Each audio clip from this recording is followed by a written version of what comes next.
దేవునికి స్తోత్రం కలుగునగా. కోపము నిమిషం మాత్రమే.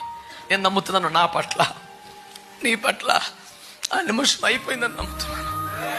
ఇక దేవుడు దర్శనం అనుగ్రహించే సమయం, దేవుడు తన ప్రజలను దర్శించే సమయం, నీ గుడారపు ద్వారము దగ్గరకు వచ్చే సమయం.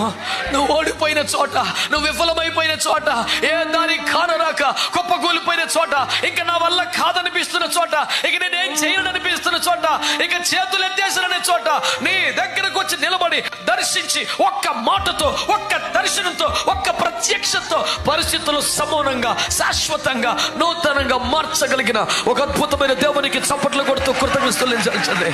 వస్తున్న దేవుడు నీ దగ్గరికి దిగి వస్తున్నాడు, నీ గుడారం దగ్గర దిగి వస్తున్నాడు, నీ ఇంటి వాకిలికి దిగి వస్తున్నాడు. నువ్వు ఫెయిల్ అయిపోయిన చోట, ఒంటరి అయిపోయిన చోట, జవాబు చెప్పుకోలేని చోట, తల పైకెత్తుకోలేని చోట, ఇక నా వల్ల కాదని చోట, all the way the lord is